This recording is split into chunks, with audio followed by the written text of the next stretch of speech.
Welcome to E6 TV. నేను శాలిని. ముందుగా బులెటిన్ల హెడ్లైన్స్ చూద్దాం. Muthoot finance manager చేతివాటం.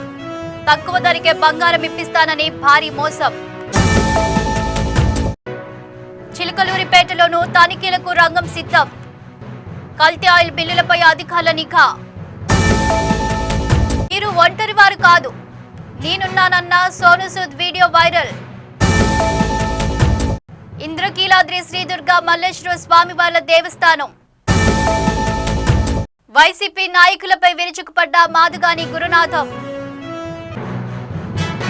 నమ్మకంగా ఉండాల్సిన సంస్థలోనే మేనేజర్ చేతివాటం ప్రదర్శించాడు. తాకట్టులో ఉన్న బంగారం తక్కువ ధరకే ఇప్పిస్తానంటూ అమాయక ప్రజలకు ఆశ చూపి నిలువునా ముంచాడు. మిర్యాలగూడలో జరిగిన ఈ మోసానికి సంబంధించిన వివరాలను డీఎస్పీ రాజశేఖర్ రాజు వెల్లడించారు. Miryalaguda Muthoot finance branch manager తాకట్టు పెట్టి విడిపించుకొని బంగారం తన వద్ద ఉందని, దాన్ని మార్కెట్ ధర కంటే చాలా తక్కువే ఇప్పిస్తానని కస్టమర్లను నమ్మించాడు. అతని మాటలు నమ్మి డబ్బులు కట్టిన వారిని మోసం చేస్తూ మేనేజర్ పరారయ్యాడు. బాధితుల ఫిర్యాదుతో రంగంలోకి దిగిన పోలీసులు మేనేజర్ను చాకచక్యంగా అరెస్టు చేశారు. నిందితుడి వద్ద నుండి 4 లక్షల రూపాయల నగదు, ఒక సెల్ ఫోన్ స్వాధీనం చేసుకున్నారు. సబ్ డివిజన్ కార్యాలయంలో మీడియా సమావేశం నిర్వహించిన డీఎస్పీ రాజశేఖర్ రాజు ప్రజలు ఇలాంటి ఆశావహ మాటలు నమ్మి మోసపోవద్దని సూచించారు. అధికారిక సంస్థల్లో పనిచేసే వ్యక్తులు వ్యక్తిగతంగా చేసే వాగ్దానాలను నమ్మవద్దు. ఏదైనా అనుమానం వస్తే వెంటనే పోలీసులకు సమాచారం ఇవ్వాలని ఆయన కోరారు. ఈ విధంగా ఎవరికి వాళ్ళు పర్సనల్గా సెటిల్ చేసుకుంటే ఈ నేరస్తులు సమాజానికి ఎక్స్పోజ్ కావట్లేదు. దానివల్ల ఒకళ్ళకి సెటిల్ చేయడానికి వాడు 10 మందిని మోసం చేస్తూ ఉన్నారు. సో వీళ్ళ మీద క్రిమినల్ కేసులు రిజిస్టర్ అయ్యి వీళ్ళు రికార్డు మీదకి వచ్చి వీళ్ళు రిమాండ్ అయ్యి చట్టపరంగా ఏ విధంగా రికవరీస్ కావాలో అంతవరకు మేము ఖచ్చితంగా ప్రయత్నం చేస్తాం. సో కాబట్టి అందరూ కూడా గమనించి, ప్రస్తుతం మాకు మిర్యాలగూడలో జరిగేటటువంటి కొత్త తరహా మోసాల్లో గోల్డ్ కొనుక్కోవటానికి డిపాజిట్స్ తీసుకోవటము, ఎవరో లైసెన్స్ ఉన్న వాళ్ళ దగ్గర గోల్డ్ ఇప్పిస్తా అని మెటీరియల్ తీసుకుంటామని వాళ్ళ దగ్గర భారీ మొత్తంలో డిపాజిట్ చేసి వాళ్ళు తర్వాత డబ్బులు ఎగ్గొట్టారని చెప్పి మాకు ఈ మధ్యన కూడా కంప్లైంట్స్ వస్తున్నాయి. సో వీళ్ళందరికీ మేము చెప్పేది ఒకటే, ఎవరైనా బిజినెస్ ఫెయిర్గా చేసుకోండి, చట్ట ప్రకారం చేసుకోండి.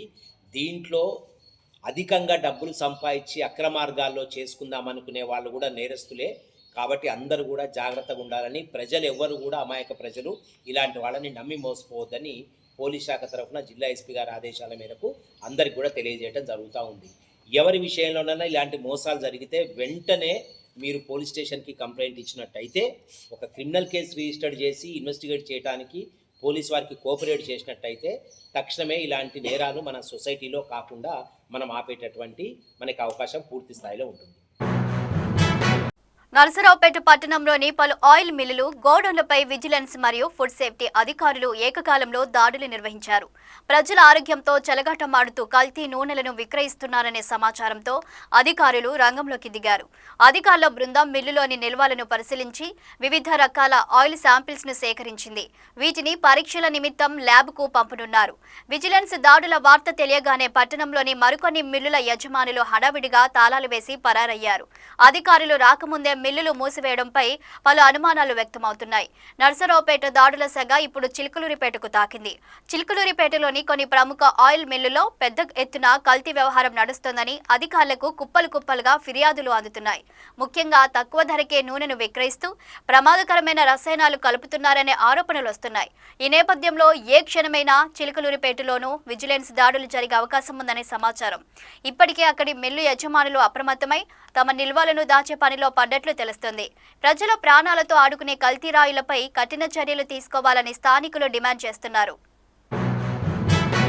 కరోనా కష్టకాలం నుండి నేటి వరకు సహాయం కోరిన ప్రతి ఒక్కరికి అండగా నిలుస్తూ రియల్ హీరో అనిపించుకున్నారు సోను సూద్. తాజాగా యుద్ధం నేపథ్యంలో దుబాయ్లో చిక్కుకుపోయిన భారతీయులు మరియు ఇతర బాధితుల కోసం ఆయన కీలక ప్రకటన చేశారు. ప్రస్తుతం నెలకొన్న యుద్ధ వాతావరణం వల్ల విమాన సర్వీసులు రద్దు కావడంతో పాటు ఇతర కారణాల వల్ల చాలా మంది దుబాయ్లో చిక్కుకుపోయారు. అలాంటి వారికి అండగా ఉంటానని సోను సూద్ హామీ ఇచ్చారు. ఈ మేరకు ఆయన ఒక వీడియో సందేశాన్ని విడుదల చేశారు. దుబాయ్లో చిక్కుకున్న వారు నిరాశ చెందవద్దని, అక్కడ వారికి ఉచితంగా వసతి, భోజన సౌకర్యాలు కల్పిస్తామని సోను సూద్ ప్రకటించారు. సహాయం కావాల్సిన వారు తన టీంను సంప్రదించాలని కోరారు. ఎవరు ఒంటరి వారు కాదని తాను ఉన్నానంటూ భరోసా ఇచ్చారు. దేశం ఏదైనా కష్టం వచ్చినా స్పందించే సోను సూద్ మనసును చూసి నెటిజన్లు ప్రశంసల వర్షం కురిపిస్తున్నారు. గతంలో ఉక్రెయిన్ యుద్ధ సమయంలోనూ ఆయన అనేక మంది విద్యార్థులను సురక్షితంగా ఇంటికి చేర్చడంలో కీలక పాత్ర పోషించిన సంగతి తెలిసిందే. ఇప్పుడు మరోసారి యుద్ధ బాధితుల పట్ల ఆయన చూపిస్తున్న చొరవ అభినందనీయం. Hi everyone. So anyone who's stranded in Dubai because of the ongoing crisis, we just want to tell you that you have a place to stay. We will make sure that you get a free of cost accommodation. तो जो लोग भी हमारे हिंदुस्तानी या किसी भी nationality के लोग फंसे हुए हैं दुबई के अंदर, आप प्लीज़ मुझे DM कीजिए ऑन Instagram या फिर @dugasta_properties पे DM कीजिए. We will make sure that you get a free of cost stay till you reach your country. Jai. ఈ రోజు దుర్గా మల్లేశ్వర స్వామి వారి దేవస్థానంలో 12 సంవత్సరాలకు ఒక్కసారి దేవస్థానం మొత్తం శుద్ధి చేసే ప్రక్రియనే మహాకుంభాభిషేకమని అత్యంత వైభవంగా చేస్తున్న ఈ కార్యక్రమానికి అశేష భక్త జన సందోహం వస్తారని ఆశిస్తున్నామని అన్నారు. భక్తులకు అన్ని వసతులు కల్పించామని, ఎటువంటి ఇబ్బందులకు గురి కాకుండా భద్రతా ఏర్పాట్లు నిర్వహించడం జరిగిందని కార్యనిర్వహణ అధికారి వివరించారు. దుర్గా మల్లేశ్వర స్వామి వారి దేవస్థానం కుంభాభిషేకంలో నేను పాల్గొనడం చాలా ఆనందంగా ఉందని, ఈ ఏడాది ఎంతో పవిత్రంగా భక్తులకు ఎటువంటి ఇబ్బందులకు తావివ్వకుండా అనేక భద్రతా చర్యలు తీసుకున్నామని ధర్మకర్తల మండలి చైర్మన్ బొర్ర రాధాకృష్ణ గాంధీ అన్నారు.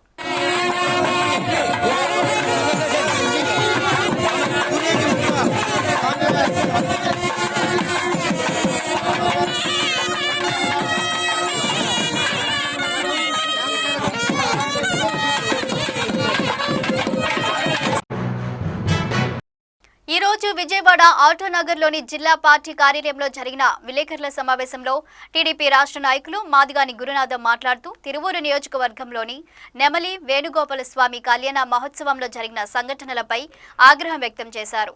ఇది వైసీపీ నాయకులు ఉద్దేశపూర్వకంగా చేసిన రాజకీయమని విమర్శించారు. వైసీపీ జిల్లా అధ్యక్షుడు దేవినేని అవినాష్ ఉద్దేశించి ఉట్టికి ఎగరలేనమ్మ స్వర్గానికి ఎగిరినట్టు అనే సామెతతో విమర్శలు చేశారు. ఆయనకు పద్ధతి లేదని, స్వార్థ రాజకీయాల కోసం దైవ కార్యక్రమాలను కూడా వదలడం లేదని మండిపడ్డారు. ఎంపీ కేశినేని చిన్ని విజయవాడ అభివృద్ధి కోసం ఎంతో కృషి చేస్తున్నారని, ఆయన నిస్వార్థంగా పనిచేసే వ్యక్తి అని కొనియాడారు. హిందూ ధర్మం పట్ల ఆయనకు ఉన్న గౌరవాన్ని ప్రశంసిస్తూ ఆయనపై వస్తున్న ఆరోపణలను ఖండించారు. విజయవాడ మరియు చుట్టుప్రక్కల ప్రాంతాల్లో అభివృద్ధి కుంటుపడిందని, రౌడీయిజం పెరిగిపోయిందని ఆరోపించారు. మాస్టర్ ప్లాన్లను మార్చేసి ప్రజలకు ఇబ్బంది కలిగిస్తున్నారని విమర్శించారు. రక్తం కూడు తింటూ రక్త చరిత్ర కలిగిన వారు అంటూ వైసీపీ నాయకులపై ఘాటు వ్యాఖ్యలు చేశారు. 50 ఏళ్లుగా దందాలు, హత్యలకు పాల్పడుతున్న వారికి నీతులు చెప్పే అర్హత లేదని అన్నారు. వైసీపీ నాయకులు ప్రజలను తప్పుదోవ పట్టిస్తున్నారని, రాబోయే రోజుల్లో ప్రజలే వారికి బుద్ధి చెబుతారని హెచ్చరించారు. ఈ విలేకరుల సమావేశంలో జిల్లా పార్టీ ఉపాధ్యక్షులు కొట్టేటి హనుమంతరావు, మాజీ కార్పొరేటర్ నరసింహ చౌదరి, డాక్టర్ విశ్వనాథం ఆనంద్, స్వరూప్ తదితరులు పాల్గొన్నారు. కంపలగూడెంలో తిరువూరు నియోజకవర్గం నెమలి వేణుగోపాల స్వామి కళ్యాణ మహోత్సవంలో జరిగినటువంటి అంశాలు సంబంధించి వైసీపీ పార్టీకి సంబంధించినటువంటి జిల్లా అధ్యక్షుడు దేవినేని అవినాష్ గారు ఊళ్ళోళ్ళ పెళ్లి కుక్కల కడావిడి అన్నట్టుగా అది ఇంటర్నల్గా మా పార్టీకి సంబంధించినటువంటి అంశాన్ని రాజకీయ లబ్ధి పొందడం కోసం మా ఎంపీ గారి మీద అవాకులు చవాకులు చేస్తున్నటువంటి నేపథ్యంలో దాన్ని ఖండించడం కోసం ఈ రోజున పత్రికల సమావేశం ఏర్పాటు చేయడం జరిగింది. దాన్ని ఖండిస్తున్నాం. మీరు దేవినేని అవినాష్ గారు కాదు అంత అర్హత ఉందా? మీరు రక్తం కూడు తింటూ రక్త చరిత్ర కలిగి విజయవాడ ప్రాంతాన్నే కాకుండా ఆంధ్రప్రదేశ్లో భయానకమైనటువంటి వాతావరణాన్ని కల్పించి చెట్టు పేరు చెప్పుకొని కులాలను అడ్డం పెట్టుకొని కుక్క ముద్దు గిందుల్లాగా మా తాతలు నేతులు తాగారు, మా కూతురు వాసన చూడండి, అసలు ఎన్ని ఘోరాలు నేరాలు. ఎంపీ గారిని పట్టుకొని ఇష్టదందాలు అపచారం చేశారంట. ఒక దళితుడని అతని మీద దమనకాండ చేశారు. స్థితప్రజ్ఞుడు, సౌమ్యుడు, నిస్వార్థంగా పనిచేసేటువంటి వ్యక్తి. మీకులాగా అవినాష్ గారు, మీకులాగా ప్రజలకు ఉపయోగపడేటువంటి రామర్పాడు రింగు సంబంధించినటువంటి ఫ్లైఓవర్ మీ హోటల్ కొట్టేస్తారని తెలుగుదేశం పార్టీలో చేరి దాని యొక్క మాస్టర్ ప్లాన్నే మార్చేశారు కదా. మీరు బురదల్లో లెవెల్ క్రాసింగ్ ఫ్లైఓవర్ వేస్తే మీ ఎక్కడ ఆస్తులు పోతున్నాయని చెప్పేసి వాటిని ఆపేసి ఇప్పటికే 20 ఏళ్ళ నుంచి కూడా తొక్కలో దొరికారు కదా. కేసీఆర్ శివరాజ్ చిన్ని గారు తను విజయవాడ కేంద్రంగా ఎన్నో ఉత్సవాలు, ఎన్నో అభివృద్ధి సంక్షేమ కార్యక్రమాలు, మహిళలందరినీ కూడా బ్రహ్మాండంగా అభివృద్ధి పదం ఉన్నట్టు స్వైర్ విహారం చేస్తా ఒక స్మగ్లర్ లాగా వీరప్పల్లా తయారైనటువంటి ఒక మాజీ మంత్రి మీరందరూ కలిసి పత్తూరు, తాడేపల్లిలో, విజయవాడ ప్రాంతంలో, ఉద్దండరాయుడిపాలెంలో, అనంతవరంలో ఏ విధంగా దోచుకున్నారు మైనింగ్ అంతా కూడా నేనే కదా సాక్ష్యం. 3 రాజ్యాలు ఉద్యమం పెట్టినప్పుడు వాళ్ళకి డబ్బులు ఇవ్వకుండా 100 కోట్ల రూపాయలు బొక్కేసి ఆయన వాళ్ళ పేర్లు చెప్పుకొని వాళ్ళని హింసించి వాళ్ళ మీద కేసులు బనాయించి అక్కడ ఉద్యమం చేసే వాళ్ళందరూ తీసుకొచ్చి ఇక్కడ తెలుగుదేశం పార్టీ కొంతమంది నాయకులు ఇళ్ల మీదకు పంపించి భయభ్రాంతులు చేసి తెలుగుదేశం పార్టీ ఆఫీసు మీద దాడులు చేయించి మీరంతా కూడా డబ్బులు తీసుకొని నొక్కేసి బొక్కేసి మీ చరిత్ర అంతా తెలియదు అనుకుంటున్నారా? మీరు కేసీఆర్ శివరాజ్ గురించి మాట్లాడతారా? మీరు రాత్రి బౌళ్ళు ఈ ప్రజల రక్త మాంసాల్ని, ఈ ప్రజల యొక్క రక్త మాంసాల్ని, చెమటగా మలిస్తే ఆ చెమటని మీ రక్తం కూళ్ళలాగా మలుచుకొని కోటాను కోట్ల రూపాయలు గడించి ఈ రోజున మీరు చేస్తున్నటువంటి దందాలు సాగవిక. అవి సాగవనే మీరు ఏదో చేయాలనుకొని మాట్లాడుతూ ఉన్నారు. నిన్న చూడండి, అక్కడ మా పార్టీకి సంబంధించినటువంటి అంశం మేము చేసుకుంటాం, మీకు మా పార్టీతో సంబంధం ఏంటి? ఇవన్నీ చూడండి విజువల్స్. మా ఎంపీ గారు గత సంవత్సరం ఎప్పుడైతే వెళ్ళి పట్టు వస్త్రాలు నమలి వేణుగోపాల్ స్వామి గారికి సమర్పించినప్పుడు ఎమ్మెల్యే గారు ఆయన పక్కనే ఉన్నటువంటి అంశాలు మీరన్నీ కూడా చూడండి విజువల్స్ లో. ఇవన్నీ నిజం కాదా? ఏదో అబద్ధాలు చెప్పుకుంటా పోతే ఎవరో ఒక ఎమ్మెల్యే అతను శ్రీనివాసరావు గారు అతను దళితుడు అవటం వల్ల మీరు ఈ దందాలు చేస్తున్నారని చెప్పి కులాలను ఆపాదిస్తున్నటువంటి నేపథ్యం. అయ్యా అవినాష్ గారు ఒక్కటి చెప్తున్నా, మీరు దయచేసి ఎప్పుడు కూడా కేసీఆర్ శివరాజ్ చిన్ని గారి గురించి మాట్లాడటం మానుకోండి. సూర్యుడి మీద ఉమ్మేసినట్టే మీ ఇంటి మీద ఐటీ దాడులు చేశారు వైసీపీ అధికారంలో ఉన్నప్పుడు. నువ్వు భయప్రాంతులు చేశావు ఐటీ ఆఫీసర్లని. వాళ్ళందరినీ కూడా హతమార్చడం కోసం వాళ్ళ భయప్రాంతులు చేశావు. వాళ్ళు వచ్చిన దారినే పారిపోయారు. అంటే వ్యవస్థలను కూడా నువ్వు ఏ విధంగా ఒడిచిపెడతావు, ఎంతమందిని భయపెడతావు? విజయవాడ సూర్యాపేట జిల్లా మునగాల మండలం నరసింహాపురం గ్రామంలో మెగా వైద్య శిబిరం ఏర్పాటు చేసిన Swarna Bharati charitable trust chairman నీల సత్యనారాయణ ఆధ్వర్యంలో ఏర్పాటు చేసిన స్వర్ణ భారతి చారిటబుల్ ట్రస్ట్ ద్వారా ఎన్నో రకమైన సామాజిక కార్యక్రమాలు, వైద్య శిబిరాలు నిర్వహిస్తున్నారని వేమూరి సత్యనారాయణ తెలిపారు. ఈ కార్యక్రమానికి ముఖ్య అతిథిగా జిల్లా గ్రంథాలయ చైర్మన్ వంగవీటి రామారావు పాల్గొని సేవా కార్యక్రమాలు చేయడం ద్వారా గ్రామాల్లో అనారోగ్య కారణంగా జరుగుతున్న మరణాల సంఖ్యను తగ్గించవచ్చని, వేమూరి సత్యనారాయణ లాంటి సర్పంచులు అన్ని చోట్ల ఇటువంటి ఆరోగ్య శిబిరాలు, సామాజిక సేవా కార్యక్రమాలు చేస్తున్నారని అన్నారు.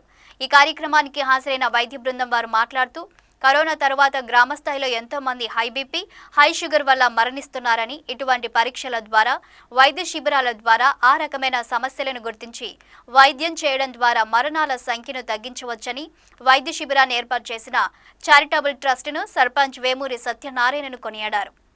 గ్రామాల్లో పేదలు ఒక రోజు పని చేస్తే 1000 రూపాయలు కూలిపోయే పరిస్థితుల్లో అటువంటి పరిస్థితి లేకుండా షుగర్ కానీ బీపీ కానీ మామూలు జబ్బులు లేనప్పుడు కూడా ఇక్కడే చూసి వాళ్ళకి మందులు ఇచ్చి నివారించే విధంగా చర్యలు తీసుకున్న స్వర్ణపాతి ట్రస్ట్ వారికి మరొకసారి అభినందన తెలియజేస్తూ మునుముందు కూడా మీరు అనేక గ్రామాల్లో ఇటువంటి కార్యక్రమాలు చేపట్టి పేదవారికి బడుగు బలహీన వర్గాల వారికి చేయుతం ఇచ్చి ముందుకు పోవాలని కోరుకుంటూ మరి ఇందా పెద్ద ఆరోగ్యం మహాభాగ్యం ఎన్ని కోట్లు ఉన్నప్పటికీ కూడా ఆరోగ్యం బాగాలేకపోతే ఏ డబ్బు మనకు సహకరించదు. కాబట్టి మనం ముందు నుంచి కూడా మంచి అలవాటుతో ముందుకు పోతూ ఆరోగ్యాన్ని కాపాడుకుంటూ అందరికీ ఉచితంగా వైద్య టెస్టులు నిర్వహిస్తూ దానికి కావలసినటువంటి సూచనలు తెలియజెప్తున్నటువంటి ముఖ్యంగా యశోద హాస్పిటల్ వారికి నా యొక్క ధన్యవాదాలు తెలియజేస్తున్నాను. మరియు ఈ యొక్క కార్యక్రమానికి ప్రాతినిధ్యం వహిస్తూ భుజస్కంధాల మీద వేసుకొని నూతనంగా గ్రామ పంచాయతీ సర్పంచ్ గా ఎన్నికైనటువంటి వేమూరి సత్యనారాయణ గారు చాలా ఈ యొక్క కార్యక్రమాన్ని ప్రతిష్టాత్మకం తీసుకొని ఈ గ్రామంలో పేద ప్రజలకు అత్యధిక కార్పొరేట్ హాస్పిటల్ అయినటువంటి యశోద హాస్పిటల్ వారి యొక్క వైద్యం అందాలనే తపనతోటి ఈ యొక్క కార్యక్రమం నిర్వహిస్తున్నటువంటి సత్యనారాయణ గారికి కూడా నా యొక్క ధన్యవాదాలు తెలియజేస్తున్నాను. సేవ చేయాలనేటువంటి ఆలోచనతో ఉన్నటువంటి ఒక సంస్థ స్వర్ణ భారతి ట్రస్ట్. వారు అనేకమైనటువంటి ఈ సొసైటీకి సంబంధించినటువంటి సామాజిక కార్యక్రమాలు చాలా చేయడం జరిగింది. అందరి మన్నలను పొందడం జరిగింది. అదే కాకుండా గురువారం శనివారం నాడు ఈ పాదచారులకి పేదవాళ్ళకి అన్నదానం చేయడం అనేది చాలా గొప్ప అయినటువంటి విషయం.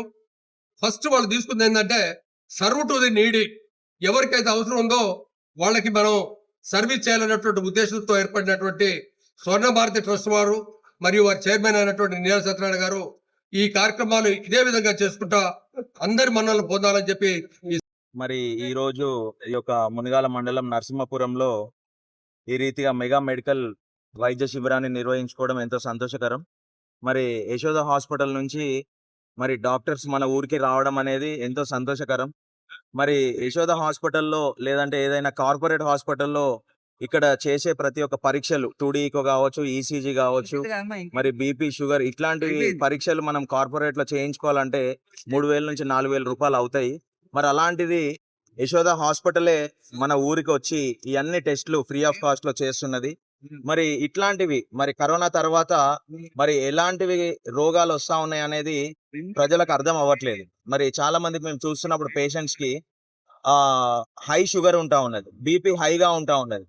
అయితే ఊర్లలో ఉంటున్న ఈ యొక్క ప్రజలకు వాళ్ళకి అర్థం కాదు. అంటే వాళ్ళకు ఉన్న పని ఒత్తిడి కావచ్చు, మరి దాని తర్వాత డబ్బులు ఏమి కావచ్చు, మరి వీటన్నిటిని బట్టి వారు అర్థం చేసుకోలేక చూపించుకోలేకపోతారు. మరి వెళ్ళి హాస్పిటల్లో చూపించుకోవాలంటే ఓ 10,000 రూపాయలు అయితే ఎందుకులే అని అనుకుంటారు. కానీ ఇలాంటి మెగా వైద్య శిబిరాలు నిర్వహించినప్పుడు పేషెంట్స్కి ఎటువంటి ప్రాబ్లమ్స్ ఉన్నాయి అనేది మనము ఈ యొక్క పరీక్షలు చేసినప్పుడు నిర్ధారించవచ్చు. నిర్ధారించిన తర్వాత ఒకవేళ ప్రాబ్లమ్స్ ఉన్నట్టయితే వాళ్ళని మళ్ళా యశోద హాస్పిటల్ కి వాళ్ళని తరలించి అక్కడ ఒకవేళ వాళ్ళకు ఆరోగ్యశ్రీ కార్డు ఉంటే ఫ్రీగా మరి కార్డియాక్ ప్రాబ్లం కానీ న్యూరో ప్రాబ్లమ్స్ కానీ డిటెక్ట్ అయితే వాళ్ళకి ఫ్రీ ఆఫ్ కాస్ట్ లోనే అక్కడ కూడా సర్జరీస్ చేస్తూ ఉన్నాం. మరి ఇలాంటి మెడికల్ క్యాంప్స్ అనేది ఇలాంటి మారుమూల ప్రాంతాల్లో మరి జరగడం అనేది చాలా సంతోషం. మరి డాక్టర్స్ గా మేము కూడా మరి హైదరాబాద్ మహాపట్నం నుంచి వచ్చి ఇలాంటి మారుమూల గ్రామంలో మరి మెడికల్ క్యాంప్స్ చేస్తున్నప్పుడు ఈ యొక్క ఊరు ప్రజలందరూ కూడా విశేష స్పందనతోటి వచ్చి ఈ యొక్క మెడికల్ క్యాంప్ ని వినియోగించుకుంటా ఉన్నారు. ఇప్పటికే దాదాపు 400 నుంచి 500 మంది మరి రిజిస్టర్ చేసుకొని ఎంతో మంది ప్రజలు వచ్చినట్టుగా మేము చూస్తా ఉన్నాం. ఎన్నో న్యూ కేసెస్ డిటెక్ట్ అవుతా ఉన్నాయి. మరి ఈసీజీ కావచ్చు, మరి 2D ఈకోలో కూడా కొన్ని మార్పులు కనిపిస్తా ఉన్నాయి. మరి కరోనా తర్వాత కరోనా వ్యాక్సిన్స్ తీసుకున్నాక కొన్ని హెల్త్ ఇష్యూస్ కొత్తగా డిటెక్ట్ అవుతా ఉన్నాయి. అవి మేము గమనిస్తా ఉన్నాం. మరి ఊర్లో ఉన్న ప్రతి ఒక్కరు కూడా ఈ యొక్క అవకాశాన్ని సద్వినియోగం చేసుకోవాల్సిందిగా కోరుకుంటూ నరసరావుపేట పట్టణంలోని పలు ఆయిల్ మిల్లులు, గోడౌన్లపై విజిలెన్స్ మరియు ఫుడ్ సేఫ్టీ అధికారులు ఏకకాలంలో దాడులు నిర్వహించారు. ప్రజల ఆరోగ్యంతో చెలగాటమాడుతూ కల్తీ నూనెలను విక్రయిస్తున్నారనే సమాచారంతో అధికారులు రంగంలోకి దిగారు. అధికారుల బృందం మిల్లులోని నిల్వలను పరిశీలించి వివిధ రకాల ఆయిల్ శాంపిల్స్ ను సేకరించింది. వీటిని పరీక్షల నిమిత్తం ల్యాబ్కు పంపనున్నారు. విజిలెన్స్ దాడుల వార్త తెలియగానే పట్టణంలో నగరంలోని మరికొన్ని మిల్లుల యజమానులు హడావిడిగా తాళాలు వేసి పరారయ్యారు. అధికారులు రాకముందే మిల్లులు మూసివేయడంపై పలు అనుమానాలు వ్యక్తమవుతున్నాయి. నర్సరావుపేట దాడుల సెగ ఇప్పుడు చిలుకలూరిపేటకు తాకింది. చిలుకలూరిపేటలోని కొన్ని ప్రముఖ ఆయిల్ మిల్లుల్లో పెద్ద ఎత్తున కల్తీ వ్యవహారం నడుస్తోందని అధికారులకు కుప్పలు కుప్పలుగా ఫిర్యాదులు అందుతున్నాయి. ముఖ్యంగా తక్కువ ధరకే నూనెను విక్రయిస్తూ ప్రమాదకరమైన రసాయనాలు కలుపుతున్నారనే ఆరోపణలు వస్తున్నాయి.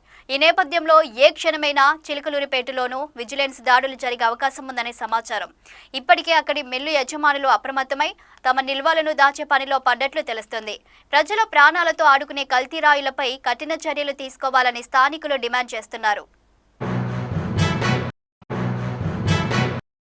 ఈ రోజు విజయవాడ ఆటోనగర్లోని జిల్లా పార్టీ కార్యాలయంలో జరిగిన విలేకరుల సమావేశంలో టీడీపీ రాష్ట్ర నాయకులు మాదిగాని గురునాథం మాట్లాడుతూ తిరువూరు నియోజకవర్గంలోని నెమలి వేణుగోపాల స్వామి కళ్యాణ మహోత్సవంలో జరిగిన సంఘటనలపై ఆగ్రహం వ్యక్తం చేశారు. ఇది వైసీపీ నాయకులు ఉద్దేశపూర్వకంగా చేసిన రాజకీయమని విమర్శించారు.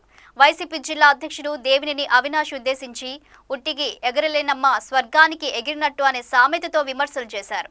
ఆయనకు పద్ధతి లేదని, స్వార్థ రాజకీయాల కోసం దైవ కార్యక్రమాలను కూడా వదలడం లేదని మండిపడ్డారు. ఎంపీ కేశినేని చిన్ని విజయవాడ అభివృద్ధి కోసం ఎంతో కృషి చేస్తున్నారని, ఆయన నిస్వార్థంగా పనిచేసే వ్యక్తి అని కొనియాడారు. హిందూ ధర్మం పట్ల ఆయనకు ఉన్న గౌరవాన్ని ప్రశంసిస్తూ ఆయనపై వస్తున్న ఆరోపణలను ఖండించారు. విజయవాడ మరియు చుట్టుప్రక్కల ప్రాంతాల్లో అభివృద్ధి కుంటుపడిందని, రౌడీయిజం పెరిగిపోయిందని ఆరోపించారు. మాస్టర్ ప్లాన్లను మార్చేసి ప్రజలకు ఇబ్బంది కలిగిస్తున్నారని విమర్శించారు. రక్తం కూడు తింటూ రక్త చరిత్ర కలిగిన వారు అంటూ వైసీపీ నాయకులపై ఘాటు వ్యాఖ్యలు చేశారు. 50 ఏళ్లుగా దందాలు, హత్యలకు పాల్పడుతున్న వారికి నీతులు చెప్పే అర్హత లేదని అన్నారు. వైసీపీ నాయకులు ప్రజలను తప్పుదోవ పట్టిస్తున్నారని, రాబోయే రోజుల్లో ప్రజలే వారికి బుద్ధి చెబుతారని హెచ్చరించారు. ఈ విలేకరుల సమావేశంలో జిల్లా పార్టీ ఉపాధ్యక్షులు కొట్టేటి హనుమంతరావు, మాజీ కార్పొరేటర్ నరసింహ చౌదరి, డాక్టర్ విశ్వనాథం ఆనంద్, స్వరూప్ తదితరులు పాల్గొన్నారు. కంపలగూడెంలో తిరువూరు నియోజకవర్గం నెమలి వేణుగోపాల స్వామి కళ్యాణ మహోత్సవంలో జరిగినటువంటి అంశాలు సంబంధించి వైసీపీ పార్టీకి సంబంధించినటువంటి జిల్లా అధ్యక్షుడు దేవినేని అవినాష్ గారు ఊళ్ళోళ్ళ పెళ్లి కుక్కల కడావిడి అన్నట్టుగా అది ఇంటర్నల్గా మా పార్టీకి సంబంధించినటువంటి అంశాన్ని రాజకీయ లబ్ధి పొందడం కోసం మా ఎంపీ గారి మీద అవాకులు చవాకులు వెళ్తున్నటువంటి నేపథ్యంలో దాన్ని ఖండించడం కోసం ఈ రోజున పత్రికల సమావేశం ఏర్పాటు చేయడం జరిగింది. దాన్ని ఖండిస్తున్నాం. మీరు దేవినేని అవినాష్ గారు కాదు అంత అర్హత ఉందా? మీరు రక్తం కూడు తింటూ రక్త చరిత్ర కలిగి విజయవాడ ప్రాంతాన్నే కాకుండా ఆంధ్రప్రదేశ్లో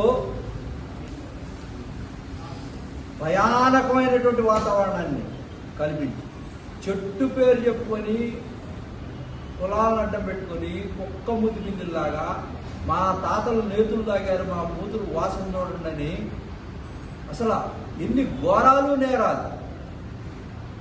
ఎంపీ గారిని పట్టుకొని ఇష్టదందాలు అపచారం చేశారంట. ఒక దళితుడని అతని మీద దమనకాండ చేశారు. చిత్తప్రజ్ఞుడు, సౌమ్యుడు, నిస్వార్థంగా పనిచేసేటువంటి వ్యక్తి. మీకులాగా అవినాష్ గారు, మీకులాగా ప్రజలకు ఉపయోగపడేటువంటి రావర్పాడు రింగు సంబంధించినటువంటి ఫ్లైఓవర్ మీ హోటల్ కొట్టేస్తారని తెలుగుదేశం పార్టీలో చేరి దాని యొక్క మాస్టర్ ప్లాన్నే మార్చేశారు కదా. మీరు బురదల్లో లెవెల్ క్రాసింగ్ ఫ్లైఓవర్ వేస్తే మీ ఎక్కడ ఆస్తులు పోతున్నాయని చెప్పేసి వాటిని ఆపేసి ఇప్పటికే 20 ఏళ్ళ నుంచి కూడా తొక్కలో దొరికారు కదా. కేశినేని శివరాజ్ చిన్ని గారు తను విజయవాడ కేంద్రంగా ఎన్నో ఉత్సవాలు, ఎన్నో అభివృద్ధి సంక్షేమ కార్యక్రమాలు, మహిళలందరినీ కూడా బ్రహ్మాండంగా అభివృద్ధి పదవుల్లో స్వైర విహారం చేస్తా ఒక స్మగ్లర్ లాగా వీరప్పల్లా తయారైనటువంటి ఒక మాజీ మంత్రి మీరందరూ కలిసి పత్తూరు తాడేపల్లిలో, విజయవాడ ప్రాంతంలో, ఉద్దండరాయుడిపాలెంలో, అనంతవరంలో ఏ విధంగా దోచుకున్నారు మైనింగ్ అంతా కూడా నేనే కదా సాక్ష్యం. 3 రాజ్యాలు ఉద్యమం పెట్టినప్పుడు వాళ్ళకి డబ్బులు ఇవ్వకుండా 100 కోట్ల రూపాయలు బొక్కేసి ఆయన వాళ్ళ పేర్లు చెప్పుకొని వాళ్ళని హింసించి వాళ్ళ మీద కేసులు బనాయించి అక్కడ ఉద్యమం చేసే వాళ్ళందరూ తీసుకొచ్చి ఇక్కడ తెలుగుదేశం పార్టీ కొంతమంది నాయకులు ఇళ్ల మీదకు పంపించి భయభ్రాంతులు చేసి తెలుగుదేశం పార్టీ ఆఫీసు మీద దాడులు చేయించి మీరంతా కూడా డబ్బులు తీసుకొని నొక్కేసి బొక్కేసి మీ చరిత్ర అంతా తెలియదు అనుకుంటున్నారా? మీరు కేసీఆర్ శివరాజు గురించి మాట్లాడతారా? మీరు రాత్రి బౌళ్ళు ఈ ప్రజల రక్త మాంసాల్ని, ఈ ప్రజల యొక్క రక్త మాంసాల్ని, చెమటగా మలిస్తే ఆ చెమటని మీ రక్తం కూళ్ళలాగా మలుచుకొని కోట్ల రూపాయలు గడించి ఈ రోజున మీరు చేస్తున్నటువంటి దందాలు సాగవిక. అవి సాగవనే మీరు ఏదో చేయాలనుకొని మాట్లాడుతూ ఉన్నారు. నిన్న చూడండి, అక్కడ మా పార్టీకి సంబంధించినటువంటి అంశం మేము చేసుకుంటాం, మీకు మా పార్టీతో సంబంధం ఏంటి? ఇవన్నీ చూడండి విజువల్స్. మా ఎంపీ గారు గత సంవత్సరం ఎప్పుడైతే వెళ్ళి పట్టు వస్త్రాలు నమలి వేణుగోపాల్ స్వామి గారికి సమర్పించినప్పుడు ఎమ్మెల్యే గారు ఆయన పక్కనే ఉన్నటువంటి అంశాలు మీరన్నీ కూడా చూడండి విజువల్స్ లో. ఇవన్నీ నిజం కాదా? ఏదో అబద్ధాలు చెప్పుకుంటా పోతే ఎవరో ఒక ఎమ్మెల్యే అతను శ్రీనివాసరావు గారు అతను దళితుడు అవటం వల్ల మీరు ఈ దందాలు చేస్తున్నారని చెప్పి కులాలను ఆపాదిస్తున్నటువంటి నేపథ్యం. అయ్యా అవినాష్ గారు ఒక్కటి చెప్తున్నా, మీరు దయచేసి ఎప్పుడు కూడా కేసీఆర్ శివరాజ్ చిన్ని గారి గురించి మాట్లాడటం మానుకోండి. సూర్యుడి మీద ఉమ్మేసినట్టే మీ ఇంటి మీద ఐటీ దాడులు చేశారు వైసీపీ అధికారంలో ఉన్నప్పుడు. నువ్వు భయప్రాంతులు చేశావు ఐటీ ఆఫీసర్లని. వాళ్ళందరినీ కూడా హతమార్చడం కోసం వాళ్ళ భయప్రాంతులు చేశావు. వాళ్ళు వచ్చిన దారినే పారిపోయారు. అంటే వ్యవస్థలను కూడా నువ్వు ఏ విధంగా ఒడిచిపెడతావు, ఎంతమందిని భయపెడతావు? విజయవాడ. ఇవి ఇప్పటివరకున్న బులెటిన్ విశేషాలు. మరో బులెటిన్లో మళ్ళీ కలుసుకుందాం. చూస్తూనే ఉండండి E6 TV.